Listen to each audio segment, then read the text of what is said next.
watching Bloomberg UTV.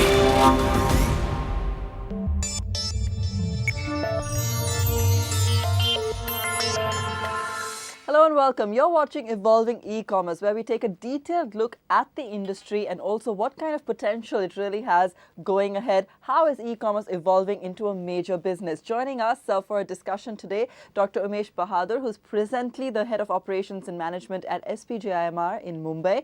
And we also will be joined by Dr. P. Subramaniam, who is the CEO and Director of eStar Exchange Private Limited.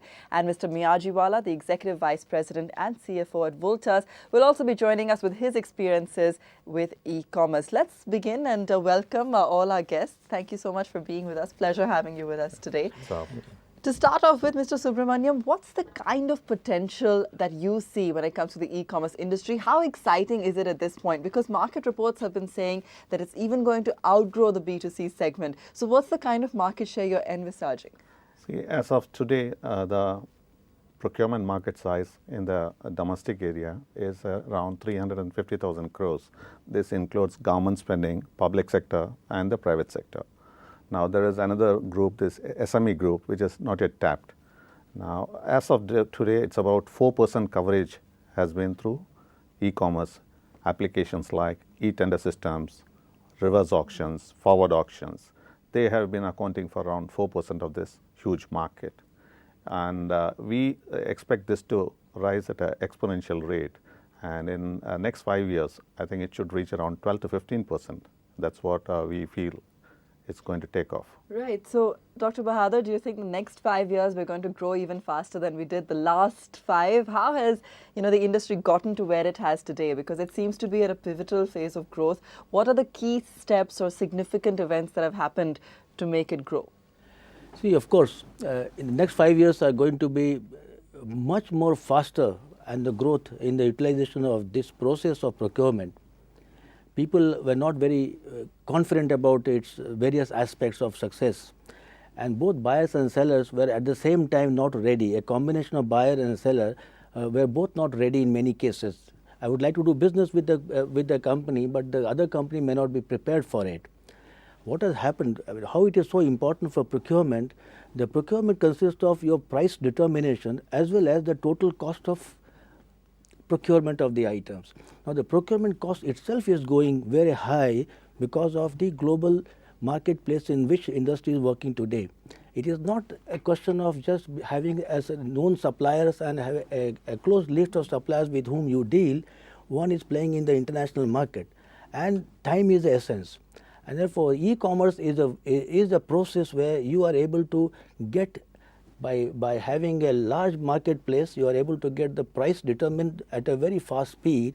At the same time, the cost of various processes involved in getting the material at site, it also crashes very significantly. And therefore, the competition that we are seeing today, obviously, in next few years are going to be very exciting.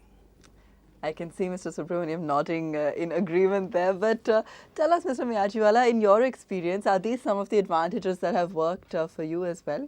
Absolutely.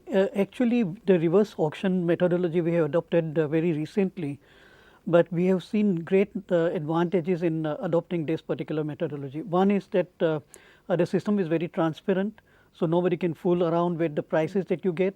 But at the same time, the suppliers are also confident of how they are going to bid, and once they bid, how transparently the price realization is going to be handled.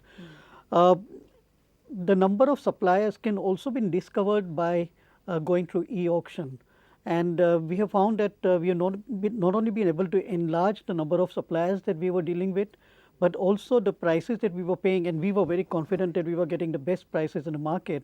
And we found that even those were higher than what we could get on e-auction. Right. So it's been a very, very good experience for us. All right. So, Mr. Subramaniam, if you had to pin down, let's say, the 3 biggest advantages of going the e-commerce way, what would they be?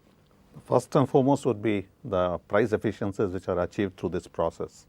It's unthinkable to have in a negotiation reductions of 5 to 15% on price, which is happening today. And the biggest gainer is actually the vendor community. You see, they significantly save costs on transactions, on periodic visits, number of negotiation meetings which used to be held earlier. Now with the advent of reverse auction, all this is now, it's a matter of minutes and hours. So they are very thrilled about it, and these transactional costs which they save, they pass it on as price reduction to the buyer. Okay. So it's actually the vendor community which is able to transact very well, use their time very well, and they are now very fond of this. In the initial years, there was a lot of fears, but over the last 5 years, there's a lot of growing confidence, and with regular training, the vendors are the happiest lot. And of course, during this, any of these applications, the cycle times get reduced. Right. So what happens, the process efficiencies happen. For example, if somebody is to do a negotiation in the earlier conventional process, they has to take anything between 2 to 4 weeks to do a negotiation. Right. But now it is done in a matter of an hour or two. Okay. So that is the speed which comes into the system. So the buying organizations, large houses like Voltas or Mahindras, they gain a lot when they do. And which are some of the sectors that are seeing the maximum amount of, benefits from using this method of doing business? Which are some of the sectors that, as a whole, seem to be, tending towards e-commerce? See, the metal sector was the first to catch up. The steel manufacturing units, followed by this infrastructure companies, which are road transport corporations, the government of Andhra Pradesh, and government of Chhattisgarh.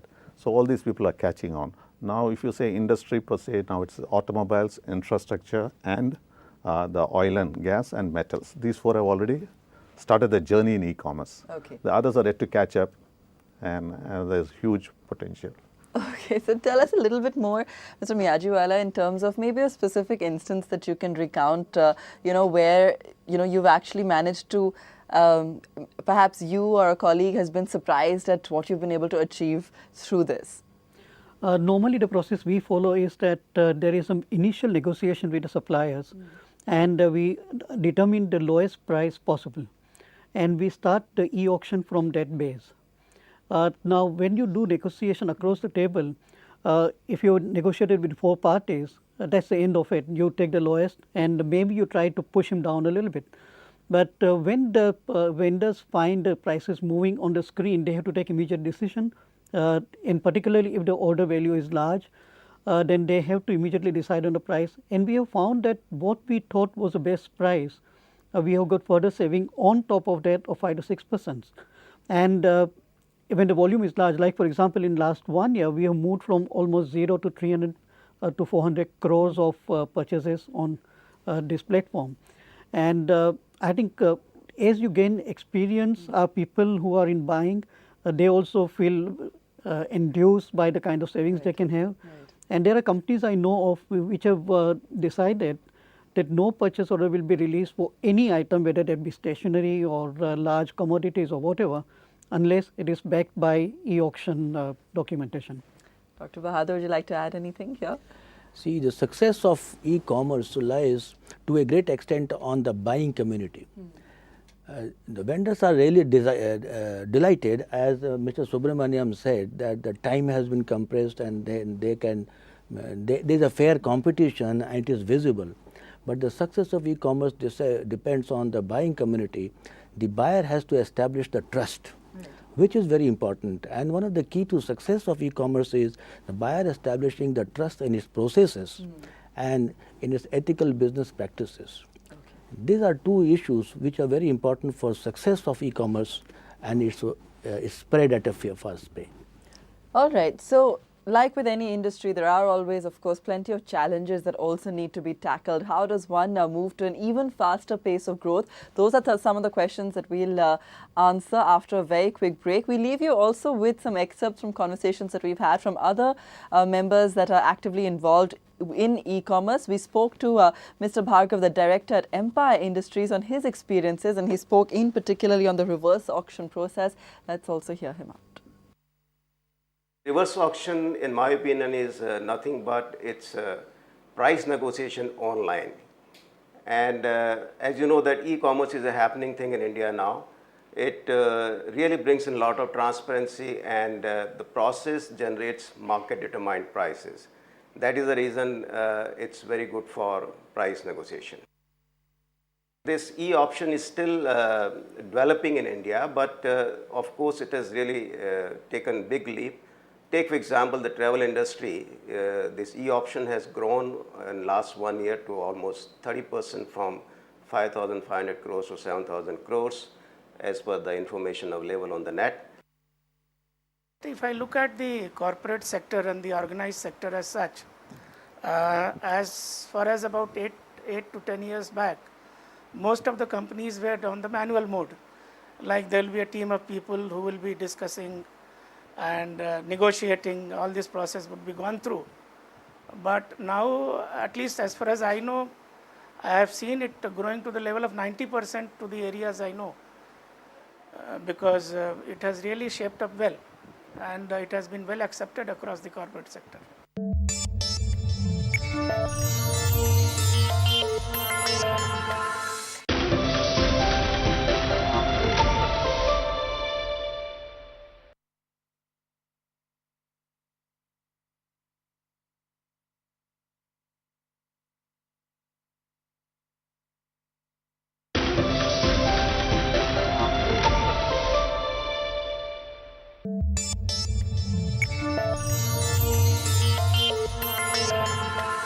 Welcome back. You're with us here on Evolving E-Commerce, and we're talking to Mr. Subramaniam, Dr. Bahadur, and of course Mr. Miyajiwala on their experiences in the industry and really where they see it headed.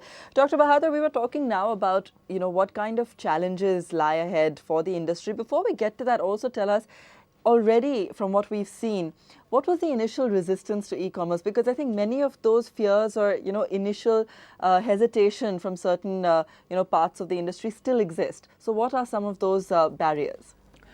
See, first of all the vendors were not able to come onto the platform. That was one. Second, somebody who is dealing with me, a vendor who is a long-standing vendor, he's a very competent vendor. I would like to deal with him, but he's not interested. Right. The third case is, in the e-commerce process, when you go for price determination, it is a very, very, it doesn't involve anything but price.